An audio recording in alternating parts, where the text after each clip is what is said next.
2 seconds. Give me 2 seconds. Check, check. How about now? How about now? How about now? How about now? How about now? How about now? Check, check. How about now, guys? Can you hear me? I don't know why. The settings just go off sometimes. I think it's because I reset the computer. Can you hear me now? Not to give the old Verizon commercial. Bonesaw said no sound for the casuals. Are you guys good? You got me? I apologize for that. Not starting the right way there. Mistakes were made. All right, coming through on the Yeti now. So, welcome into a Clippers Talk Live. I'm Adam Osland. I am going to have a preview for you that you may want to listen to or watch as you're heading into the arena tonight at Into a Dome. Clippers taking on the San Antonio Spurs. 7:30 is your tip. Pregame starting at 6:30. Of course, we'll be right back here at Clippers Talk on the YouTube side for your pregame and your postgame shows. And we will have some calls that we'll be taking afterwards. Clippers are 0-4 so far to start off their new arena. There have been issues there. And I pointed out, and I highly recommend the show I did yesterday, some of the problems that have been going on with this Clippers team. 3 of the major issues going on. I got one more for you, so we'll take it to 4 that Coach Lue actually brought up pregame yesterday that I will expand upon a little bit here. But first, I want to start with a preview and talk about the San Antonio Spurs team and give you a rough outline of what to expect in tonight's ball game and where the Spurs are at. And I'll try to do these frequently during the season, should I have the time, on game day. So a little preview that you can have as you're rolling up to Into It Dome, or if you just want to listen to before you watch the game at home. Appreciate all you guys in here very much. 3 dozen was in here first. Josh Mayamo, he's saying the sound is good now. You guys can hear me. I totally messed that up. Just Chillin' said, oh, we checking all right. Bonesaw said, yep. He pointed out first there was no sound for the casuals. Like, was it the John Cena thing? Like, y'all can't see me. Y'all couldn't hear me early on because you weren't hearing the truth or you weren't open to the truth. That's all it was to start off this. It wasn't that I had the wrong mic settings going on. All right. So the San Antonio Spurs are in town in this one. Let's start with where both teams rank offensively and defensively, as is customary here on the previews.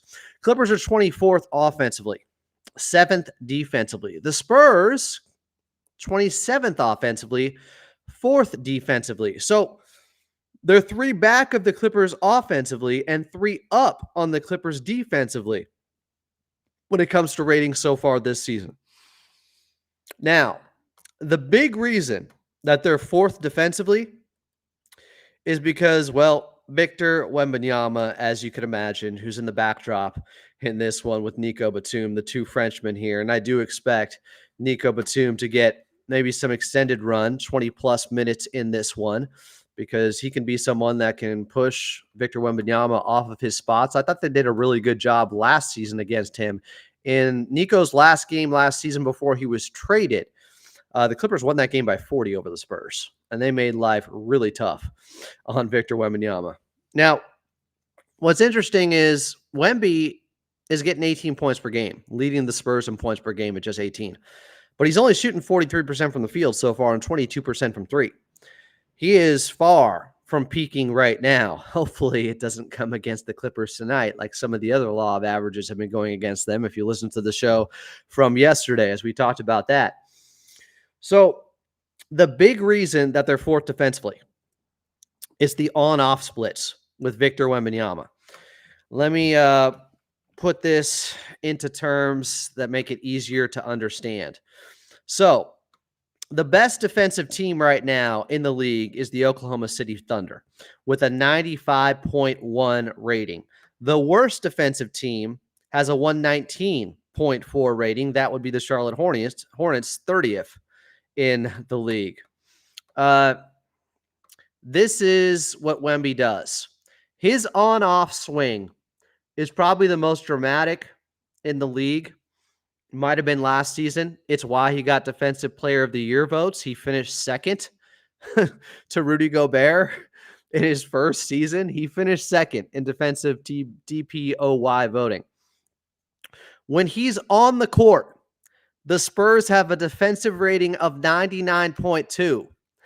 Remember, the best in the league is 95.1. That would put them second in the league when he's on the court, only to the OKC Thunder. When he's off the court, their defensive rating is 118.1. It's an 18.9 swing from him being on the court, where they'd be a top 2 defense, to him being off the court, where they'd be a bottom 3 defense. That's the type of impact Victor Wembanyama makes when he is on the floor, guys. It is otherworldly. He is an alien. He is that good defensively. I'll get to some of your guys' questions in the chat coming up. Deca Fantastic is looking at the positives here, looking at the glass half full and saying first win in the Dome tonight. But I can't say enough about what Victor Wembanyama means to this team defensively. He brings them up to being a top 2 defense when he's on the court. And when he's off the court for the San Antonio Spurs, they go to a bottom 3 defensive rating. Just incredible impact. So the Spurs are bottom 5 in pace in the league at 26th. The Clippers are 19th in pace. They're not playing much faster. The Spurs are 10th in rebounding percentage. The Clippers are second, and that is a surprise to me so far. I thought they'd struggle more in that area. They have been rebounding the ball better than I thought they would to start the year based upon personnel. The effort has been good. It has been solid. They're both bad three-point shooting teams. As we talked about yesterday with the Clippers, they're at 33% from 3 on 33 attempts per game. They're not taking a ton either. Ask Coach Lue about this. He wants them to take more, but they are great when it comes to points in the paint right now, which are going to, take away some of your three-point attempts when you're taking so many shots at the baskets. I do want to see where San Antonio is when it comes to points in the paint scoring, because the Clippers were third as of yesterday. Let me see if they're still there. Yeah, they're getting 56.8 points per game in the paint. San Antonio really struggles there. They're 25th. They're only scoring 40 points in the paint. So the Clippers, they've been averaging almost 17 more points in the paint per game than San Antonio. That's a big advantage for them right now. They're handling their business there. But the three-point shooting has been bad. James Harden's about 20% from 3 so far. I don't think that's going to hold up. It could in one game, but over the last 76, I expect him to be better than 20% from 3, especially if Kawhi Leonard comes back. It's just going to make life easier on everyone. He's not going to have to take as many tough threes. The 2 he did make against OKC Saturday night, catch and shoot threes. That is an area he thrives, but he doesn't take as many. He's not used to it. The ball's typically in his hands. He's taking threes off the bounce, step back three-pointers, but he's really good at catch and shoot threes. He just has to get more familiar with taking them. That was a big issue last season when he was playing next to Kawhi Leonard and Paul George a ton, right? We always heard that as a talking point. How can James get better playing off ball? He needs to right now, too, because it's just too taxing being on ball all the time. And to the Clippers' credit, and to the credit of Terrence Mann, he brought the ball up more early on in that game against OKC. They were trying to preserve the legs of James Harden. But obviously down the stretch, it didn't matter. The backups plus Zoo got blitzed to start that fourth quarter. And I do want to make this point once again, because there is a big false narrative and misnomer going around with some misinformation. For everybody hating on the fact that they started the fourth quarter without James Harden and without Norman Powell against OKC, who didn't have SGA out there, that's what they've been doing every fourth quarter.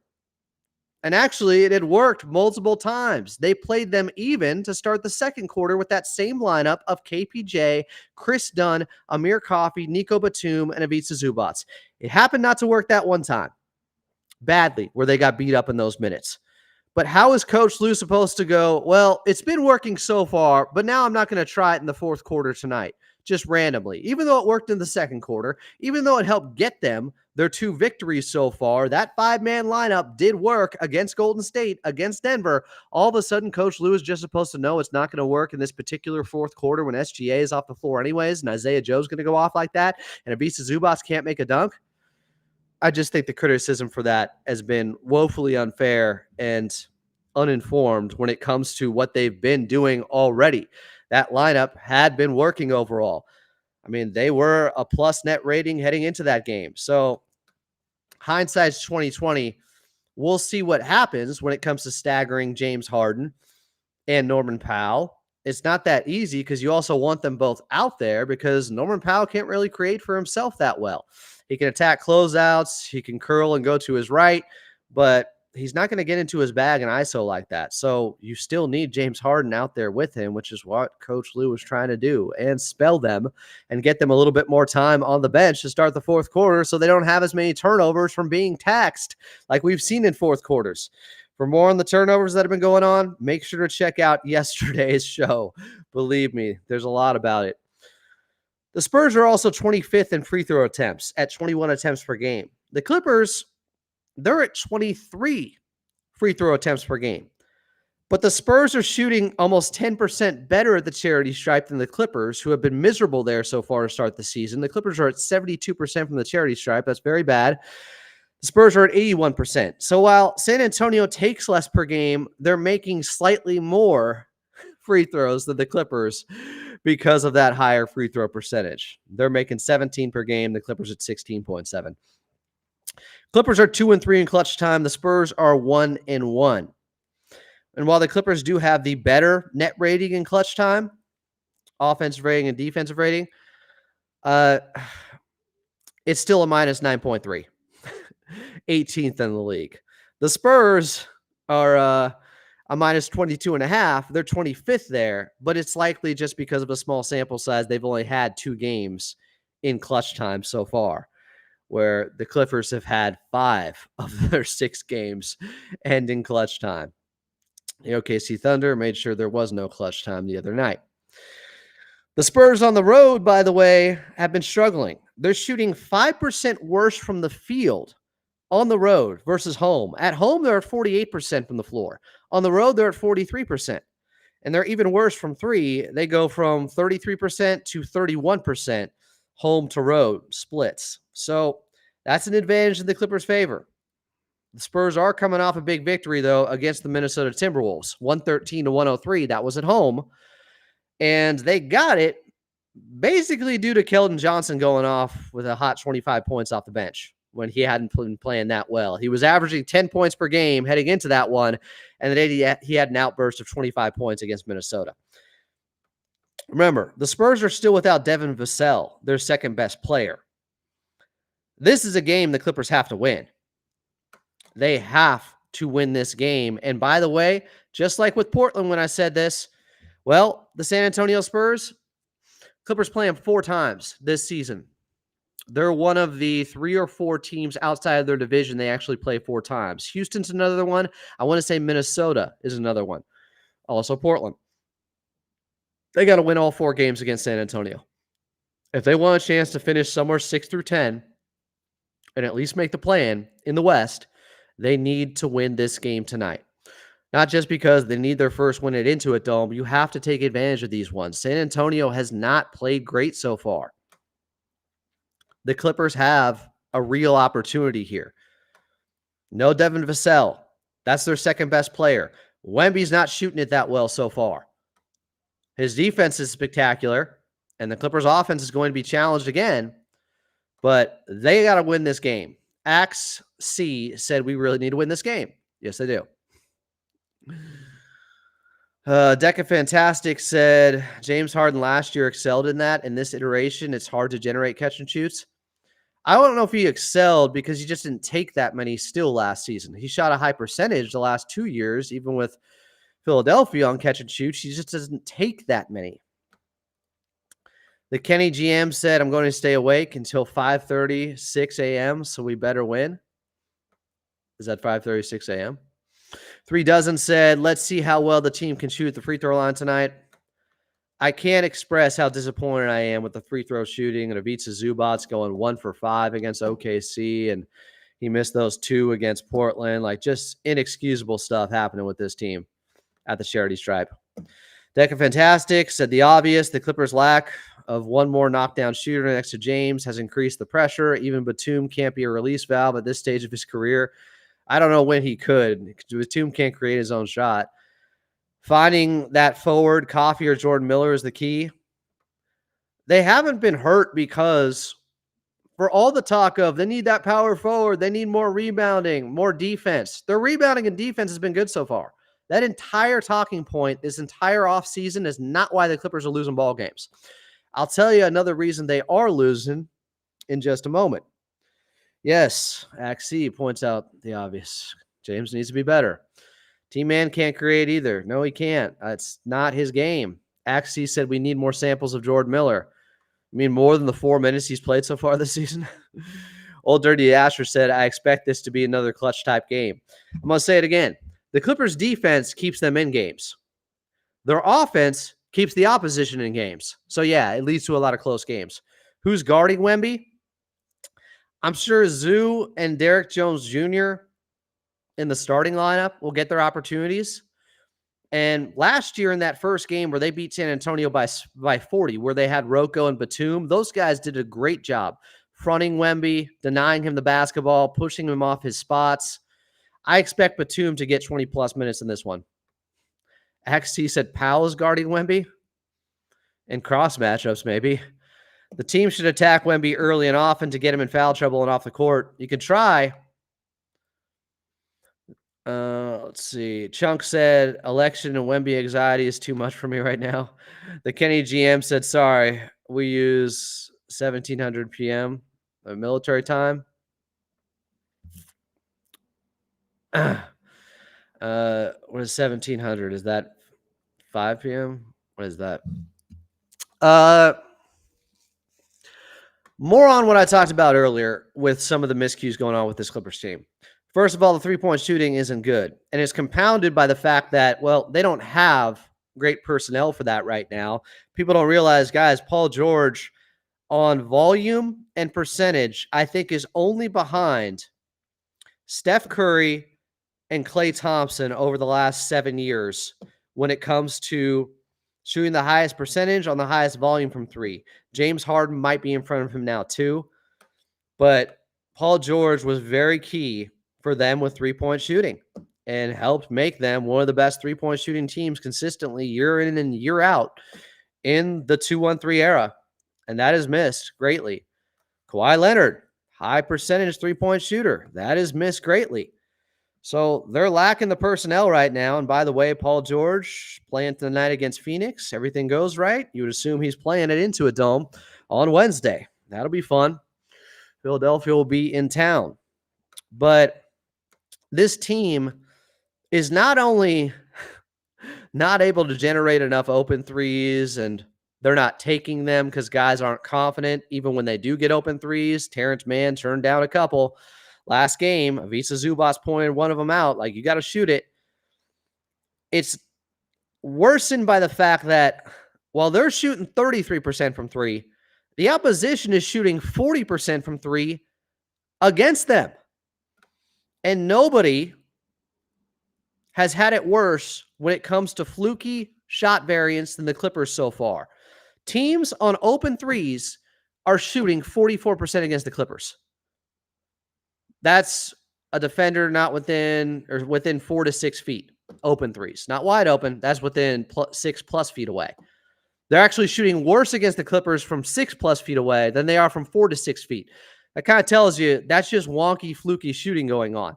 And that 44% number that they're shooting against the Clippers in these areas on open threes, well, it's 4% higher than the second worst team when it comes to absorbing all those open threes.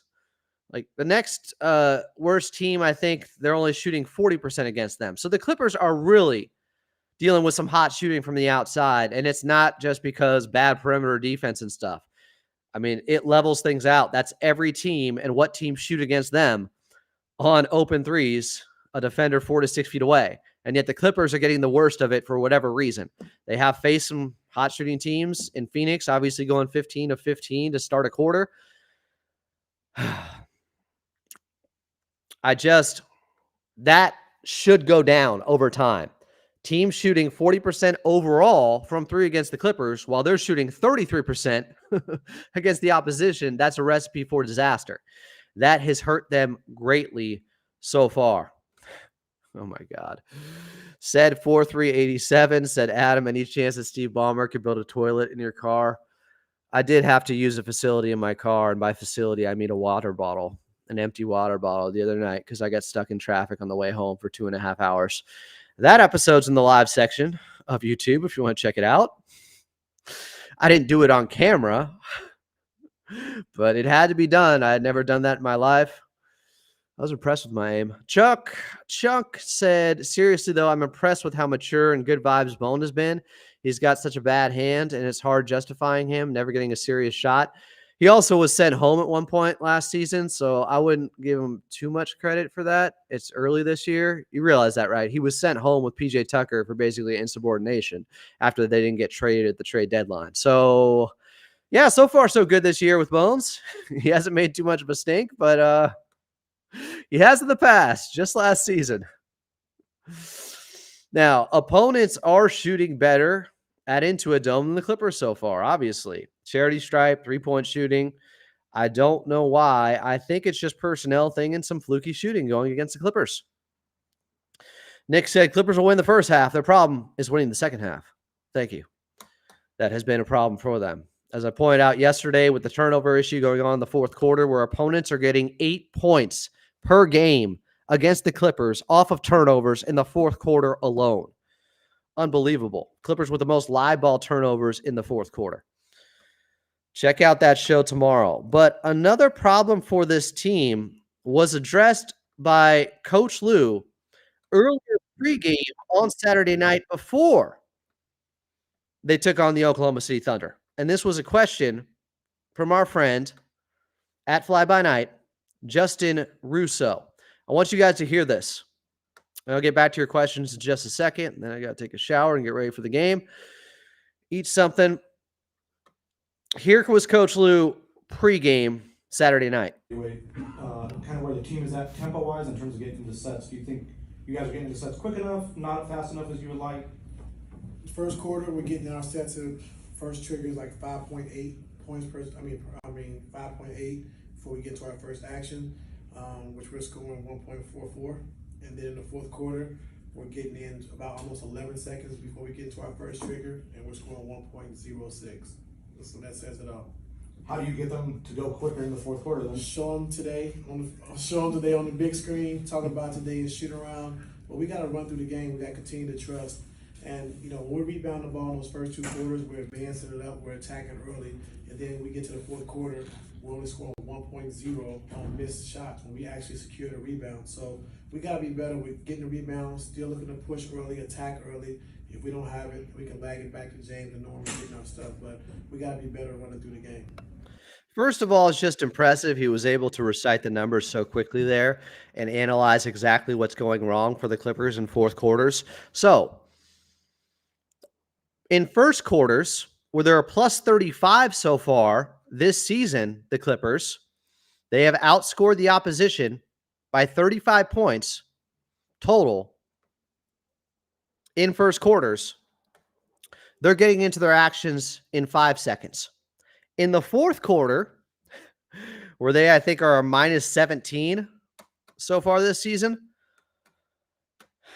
they're getting into their actions 11 seconds in. A 6-second difference between the time they start to get their offense clicking in. That is killing them right now. So what's the reason for that? I would argue it's because the opposition is giving a better effort at the end of games, and there's more of a sense of urgency, and they're playing at maximum effort, and that is what is killing the Clippers' offense. I think it could be a lot of what the opposition is doing and not just the Clippers, which is scary because when the other teams give the same effort that the Clippers do, when the Clippers pride themselves on being the hardest working team and playing the hardest out there, well, late in games, everybody plays hard. And then all of a sudden, the Clippers offense gets bogged down because defensive rotations are much crisper, cleaner. Guys are getting into their defender. The ball pressure is much more prevalent late in games. And that is throwing the Clippers offense off and showing just that difference in offensive talent that they have versus most teams. They're at a talent disadvantage. So what has to change? I mean, they do need to take shots earlier in the shot clock. Pretty much for everybody across the board, that is a good sign that you're getting a higher percentage shot, that you're hitting them at a higher rate. But I do think a lot of it is just the difference in talent. And unfortunately, the Clippers are tired by the end because they've been playing so hard. James Harden's 35. And that all accounts for them being 6 seconds slower to get into their offense in the fourth quarter than they were in the first. I don't know. Guys, first of all, they have to take their open shots when they have them. That's non-negotiable. The non-negotiables, to quote, I was watching the Bears season 3, a little bit behind. They have to. I don't care if you're having a bad shooting game, if Terrence Mann has only made 1 3 so far this season.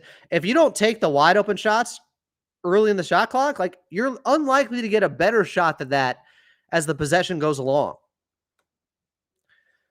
All right, let's get to some of the chat here. I got about 10 more minutes. 3 dozen said, question, Adam, did you go to school to become a sports radio broadcaster? And if so, what school? Also, why that career choice?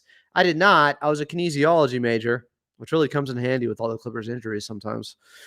No, not a doctor, just majored in kinesiology, kinetics, movement, sports science stuff. I was interested in that. I didn't know what I wanted to do the first year or 2 out of college still, because I'd have to go to more schooling. If I want to be an athletic trainer or physical therapist, I wasn't sure if I wanted to spend more money, if I was passionate enough to go down that route. And then the entire time in the background, I'm listening to sports talk radios I had throughout my entire life. And yet my dumb ass couldn't realize, oh, maybe I should go into this field. It's been with me my entire life, sports talk. I can't believe it took me so long to realize it. So then I got an internship at AM 570 in 2009. And I haven't worked a day in my life since. Got lucky. Hello Dolo said, I did say I would be patient with KPJ, but I'm really getting worried about his 3-point shot. Maybe if he focuses more on playmaking, it would help rather than him shooting so much. I agree with that. Coach Lue did say that he grew a little bit in his playmaking the last game or so. He was better there. Said 4387 said, would you like to see Norman James minutes staggered a bit more, especially if KPJ keeps playing, and pair him with James and exploit his catch and shoot percentage from 3? Yeah, I don't hate that. He has played with James like quite a bit. They have tried that, but he's made 2 threes so far, Kevin Porter Jr. That's it. One last game where he was fouled, and one a couple games ago where he banked it in, I think against Portland. It's been brutal, and people have said, well, his shot looks different, and apparently he told Tomer Azarli, I asked about this, that he tinkers with his shot every offseason, which is a little strange. Chunk said, if I was a young player with talent, was a role player on a championship team, to get my spot stolen by KPJ right away after sitting out an entire year, I'm raising hell. Sure, it's still early. I think they are very aware there could be a suspension coming for KPJ, and then Bones could get his shot. Chunk said, LOL, just me, though. Need more O. These games are getting tough to watch. If it's close in the second half, seems too easy for teams to pull away. Yeah, the Clippers defense in fourth quarters right now, their defensive numbers are really being hurt. But it's because of their offense. It's because they're turning it over so much in fourth quarters. And then you're scrambling defensively in cross matchups, and you're trying to find your man, and teams are getting some easy ones in transition, or they're funneling it around the perimeter and finding the open man eventually, because the Clippers defense goes from 7th on the season in all quarters to 17th in fourth quarters. And I think it's because their offense gets even worse in fourth quarters, where they're 28th. Their offense is killing their defense. Axie said we're dying in the fourth. Yes. Sarah said, do you think Harden needs to be more aggressive looking for a shot? There's times where he misses a couple good shots and then he gives the ball to someone else to do something. Like Harden can't win in this situation. People either think he's too aggressive and a ball hog or he's not aggressive enough, apparently. Like, I don't know. I think he needs to get downhill and hopefully get some more layups to go. But we did see late in the game against Phoenix, in the game 2 against Phoenix, after he missed a couple of jumpers, first he hit a 3, then he missed one, then he started to go towards the basket and was either getting fouled or got a layup. I would like to see that more in fourth quarters, but it's a lot to ask for a guy at 35. Just don't settle for threes too often when you have tired legs. And he's shooting 20% from 3 right now. Renewed for More said, new arena effect. Seems like the amped new Clippers crowd gives the competition energy surge or is egged on. I don't think that's it necessarily. I think it's just the cream rises to the top. The talent eventually overwhelms the Clippers. They're not more talented than Phoenix and OKC. OKC is the best team in the West. They weren't supposed to be up by 13. They outworked them in the first half to do so, but then OKC gathers themselves, plays with better energy in the second half, and then the energy plus talent, which the Clippers don't have as much of, when it comes to the talent side, it lets teams get ahead of them. Timothy said, I hope T. Lue put Zoo on Sohan and Derek Jones Jr. to guard Wemby tonight. I think we'll see some of that. Said 4387, we have the same background, Adam, kinesiology and now physical therapy. Oh, right on. So you kept going down that road. So, keys to victory. How can the Clippers beat San Antonio? Well, keep them a poor three-point shooting team to start with. San Antonio's not good in that area. The Clippers can't let them have their best three-point shooting night, which seems to be happening to the Clippers every night. Now, some of that is just shot variance. There's nothing you can do about it. It's just fluky shooting. The fact that teams are shooting 44% on open threes against the Clippers, but worse on wide open threes doesn't make much sense. It's just teams, for whatever reason, have been knocking them down, and they've played some good three-point shooting teams, and they've gotten Phoenix twice so far. That's what it is. The Clippers have to be better when it comes to opponent three-point shooting, but a lot of that is just waiting for the numbers to correct. But the San Antonio Spurs, they're not great there. They're worse than the Clippers. They are 28th at 31.9% on three-pointers. The Clippers have to keep them there. It starts there, while keeping San Antonio one of the worst teams when it comes to points in the paint. If they can do that, they have a great chance to win this one. And also, like someone said earlier, if you can go at Wemby, get him out of the ball game because there's a 19-point swing on the on-off defensive rating numbers with him. They're a top 3 defense, top 2 defense. Without him, they're a bottom 3 defense. Get Wemby off the floor somehow. Fida beats the Zubats if Wemby is on him. Punish him in ways he didn't against Chet Holmgren, where Zoo was just off from the beginning, missing some easy ones, some good looks, and then late he couldn't get him to go. I feel like, and this is eyeball test, I don't have the numbers to back this up, but I feel like over the years, if Vitsa Zubac starts slow, he has a hard time turning his game around and finishing strong in the second half. It gets into his head a little bit, and it seems to snowball on him. He can't pull himself out of a rut very easily. So get him the basketball, get him some easy ones, make some good post-entry passes for the love of God. Those 2 turnovers by KPJ, looking for Ivica Zubac when he had Smalls on him. Alex Caruso fronting him, a guy behind him. A guy dime dropper pointed out something smart. It's hard to get that pass in from the top of the key. You got to swing it and find a different angle to get that post-entry pass in. But they still should have been better than that. Like those passes from KBJ to him were miserable to watch. So get Big Zoo going early. Hopefully James Harden can knock down a three-pointer early. Terrence Mann gets one to go early again, like he did last game, but then I don't think he made another one. The Clippers have to take their open shots from 3. When they generate an open shot, you have to take it on this Clippers team. because they're not getting enough open shots. So the ones you do get, take it. You have to.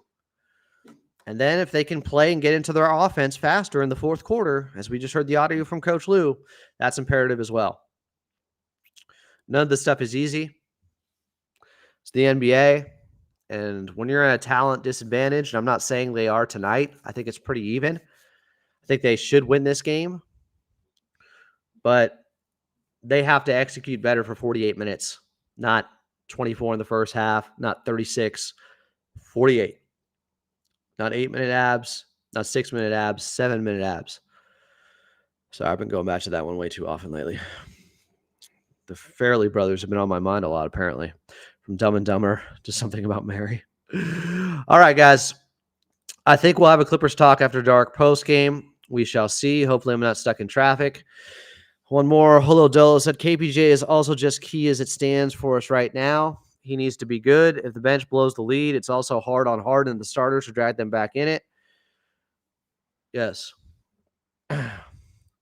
Axie said, cross our fingers when they shoot from 6 feet beyond the arc. I mean, shots outside the paint, I think they took 17 of them in the second half against OKC and made 2. Part of that is because they weren't taking some of the open ones, the better looks they had. Triple J said, unless Wemby is getting pulled out the paint, Zoo is not getting any entry passes off. I mean, I understand that point. Zoo's got to get better position too. Against Wemby, not easy. He can guard, literally, he guards half the floor, guys. At least half the floor. It's insane. Chris G said, PG made a comment earlier today in his podcast. I guess he's expecting some love from the fan base. Are we still on for the booing? I want to see this link. I want to see Paul George saying this. Does anybody have that or know where I can find it? That was on Podcast P, the response that he's looking for.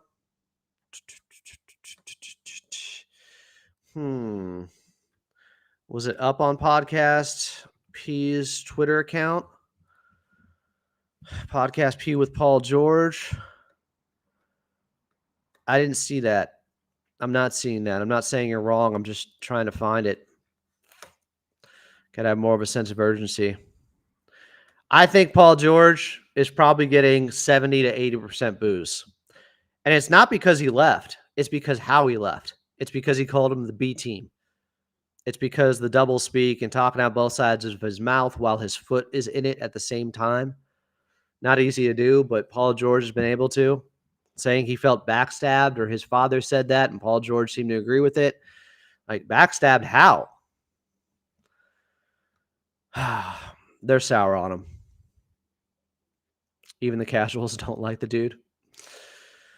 We'll talk more about that tomorrow as we get ready for the Philly game. Day off, Tuesday off, Wednesday, final game of this 5-game homestand. The Clippers so far are 0-3. Mio said, I will be booing that B player. Yeah, that's kind of the joke I made. Like, B team, you want to be the B player. The second guy. Didn't want the responsibility of being the 1A even next to Kawhi. The Wall's probably going to get him. There's still going to be a tribute video. I have mixed feelings about it. I just didn't like the way he went out. I have nothing against him taking $70 million more than the Clippers offered. There's no issue with that. I totally get that. It's just, how about don't call him the B team? Edit that part out of the podcast. Think there aren't things I've edited? Actually, I don't know if I have. Maybe once. Things I should have edited for sure. All right. I'll be back later tonight, right back here, 6:30 p.m. Pacific time is your pregame show at Clippers Talk on the YouTube side. We'll also be on AM 570 LA Sports. Appreciate everyone in here. Chat. You complete me. Sarah said, imagine paying $200 million for 18 points per game is the number one option. Insanity. Yeah, people get out to the Dome tonight for this one. Crowd's been a little more sparse than I expected the first couple of games. We got to do better. Baseball season's over. It ain't Sunday. I know there's technically a Monday Night Football game on, but come on, guys. Let's make it loud. Let's help the Clippers get their first victory. Tip time against San Antonio, 7:30 against pregame show right back here at 6:30. Till then, I'm Adam Oslin. This has been another edition